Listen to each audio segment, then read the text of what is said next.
There's a character that I think we should talk about. Fast, strong, edgy. Seriously, you could cut diamonds with that edge. Wants to fight everything, has an enemies to lovers ship. Did I mention fast? I'm talking, of course, about Shadow the Hedgehog. I mean, Seele. Seele from Honkai Star Rail. That's who I'm talking about. That's who this video is about. Anyways, you might be wondering, should I pull for Seele? Honkai Star Rail is officially released, and with the release of its first event rate-up character, that is a question on a lot of people's minds. Sure, since she's the first event character, you might think, hey, I could probably skip her. Maybe there's some character from the beta that you might have wanted. Hey, don't you look away, look at her. Look, there's a lot to love about this game. Not only is it pretty with great characters, but it has a lot of changes from Hoyoverse's previous game, Genshin Impact. If you're coming from Genshin Impact, some things will look the same. Others, like the combat, will look totally different. Specifically, the turn-based system. It's you go, and then the enemy goes. Unless you're playing Seele, then it's you go, and then you go again. And then you go again, and then maybe the enemy goes. Nope, just kidding, it's still your turn.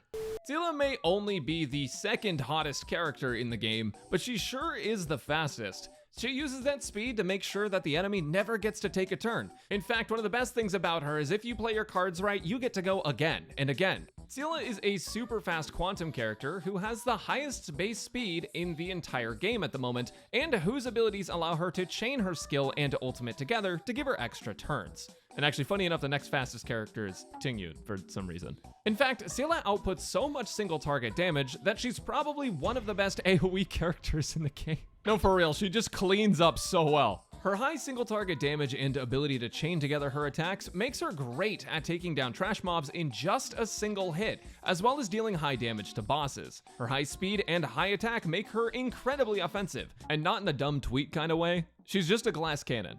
And yes, she is the first event character of the game, which means that even with how broken she is, there is a possibility for her to be power crept. But given how strong her base kit is, I'm kind of terrified to think about what would happen if an even more busted character came along.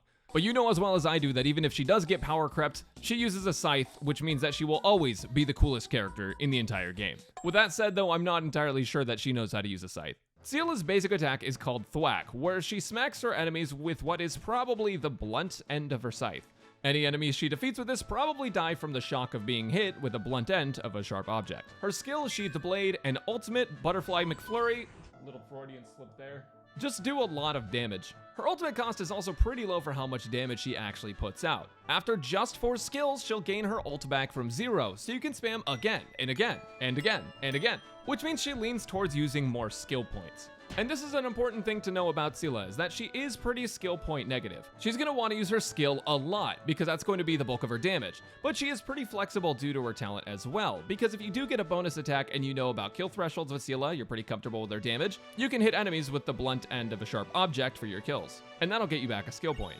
Her talent, Resurgence, works in tandem with her basic attack, skill, and ultimate. This is the bonus attack I was talking about earlier. Anytime she defeats an enemy, she gets another attack and a buff to all of her damage for the full turn, which, to be honest, I'm not sure what the devs were thinking.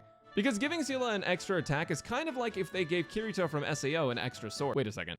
Now let me tell you a secret about Seele. You're thinking about pulling her, right? So I'm gonna tell you something that nobody else knows. Unless they watch my Seele guide, then they might know. So normally when you use Seele's basic attack or skill, you gain some energy and you can trigger Resurgence with it. And while you're in the Resurgence window, you can't actually use your ultimate. Your ultimate queues up for after the Resurgence has gone off. This actually leads to you wasting a lot of energy on that extra Resurgence attack. But what if I told you that you could actually queue up her ultimate before the Resurgence attack goes off? If you spam your ultimate key when you know that you're going to be getting both a kill and that your energy gauge is going to be filling up to maximum, you can trigger your ultimate before her Resurgence window. This allows you to get up to 2 Resurgence windows if you actually knock out an enemy with her ultimate, because the Resurgence windows stack up after each other. Once you've used that ultimate, her gauge is actually going to be empty. She's going to have no energy left, and you can go ahead and use 2 skills in a row to fill up her gauge halfway and make her only 2 more skills off from using her ultimate instead of 3. This allows you to ult on Seele significantly more, and it's honestly completely broken. And if anyone from Hoyoverse is watching this video, I'm pretty sure this is working as intended. No need to investigate. You can trust me. Would I lie to you? But if you're not sold on this punk beautiful butterfly woman yourself, let me tell you about her traces. Because they are, I mean, they're honestly, they're fine. Some of them are pretty good, but they're not that insane.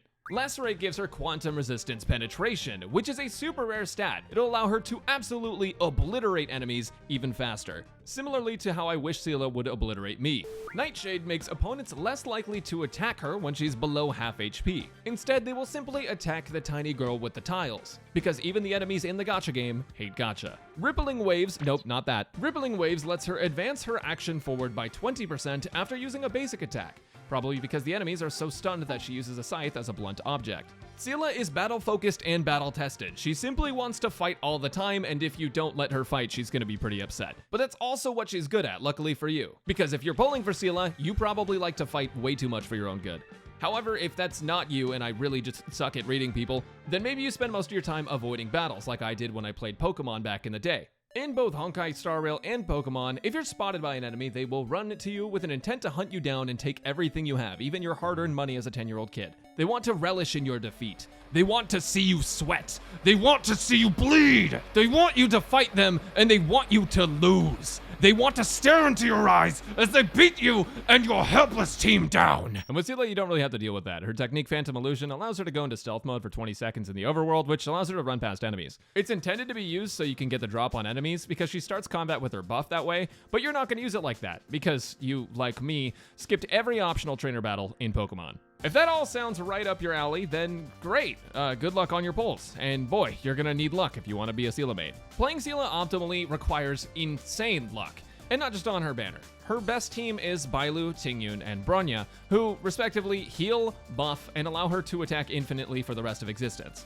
The only real downside of this team is that it is expensive, and you are broke. Like your heart when you realize Seele will never love you like she loves Bronya. To be honest, the rest of the team can be swapped around a little bit, but if you're looking for the one best character to support Seele, just remember, kiss your homies or your enemies, whichever floats your boat. Speaking of her banner, it's pretty, it's actually shit. It's a terrible banner. There's actually one really good unit on there. Pela is a good pickup and you should absolutely go for her. But Natasha is a character you get for free, so you're basically just getting Eidolons for her, and Hook is a literal child, so I don't care if Hook is good because there's no way in hell I'm playing her. Pela is actually a really good pickup though if you're trying to kill bosses and stuff. She's pretty decent, so you know.